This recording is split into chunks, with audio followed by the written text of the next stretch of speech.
talk about developing countries, what is the first thing that comes to your mind? Skyscrapers, high rate employment, technology development, or big houses? According to the United Nations, developing countries are classified as economically and socially trying towards better economic and social maintenance. Most of the rich people in these countries are living comfortably in affordable house with good residential area. But if we go to the deeper side of those countries, you will see this. Since the 1990s, more than 1.2 billion people have risen out of extreme poverty. According to the most recent estimates by the UN, in 2015, 10% of the world's population, or 734 million people, lived on less than $1.19 a day. Global poverty has left an estimated 100 million people being homeless worldwide, with lack of adequate housing. And how can we overcome this challenge? So now let's go to Malaysia. Malaysia is a small country with a fast-growing economy. Ethnic Malays account for roughly half of Malaysia's estimated 31 million people. Other significant groups include Chinese, Indians, and various indigenous people.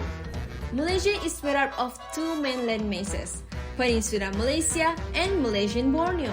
Malaysia first set an ambition to become a high-income nation by 2020, but do we really succeed in achieving the target? Let's see. Mean monthly gross income for people in household group T20 has the highest income with 63.5% and bottom 40 with only 11.22%. Surprisingly, there is a very big gap between top 20 and bottom 40. To justify, Gini coefficient has been analyzed to measure the income inequality according to ethnicity and state, with Chinese has the highest Gini coefficient compared to Bumiputra and Indians. As we look thoroughly in every state in Malaysia, Sabah has the highest Gini coefficient with 3.86 that indicates the income gap in Sabah is very wide. This is probably due to lagging behind economically and underdevelopment. Due to the income inequality, housing affordability is a long-held issue in Malaysia. In 2017, average of house pricing is 366.75 thousands. The highest housing price is in Wilayah Persekutuan Kuala Lumpur, Putrajaya and Labuan with 767.21 thousand. The affordability index from 2016 to 2020 is 1.37, which is very low.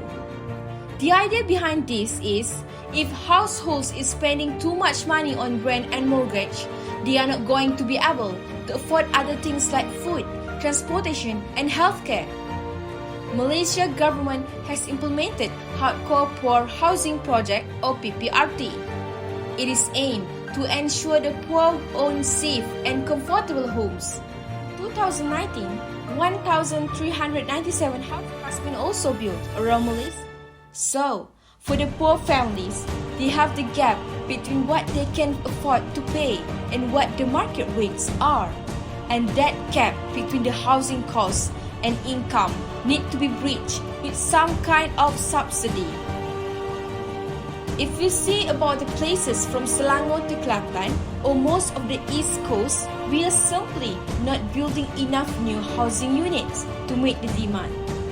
And this is particularly a problem because we are not building enough with people most wanted to live in labor markets where there are good jobs available.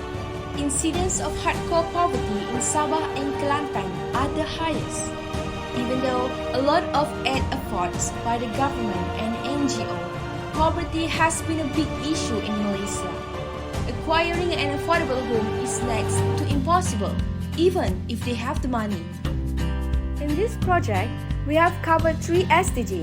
The main purpose of this study is to reach Goal 11, where we want to reach sustainable cities and communities with increasing the awareness of housing affordability. Through Goal 11, we can also tackle Goal 1 with no poverty. Alongside with Goal 11 and 1, reduce inequality in Goal 10 is crucial, particularly for income disparity in Malaysia.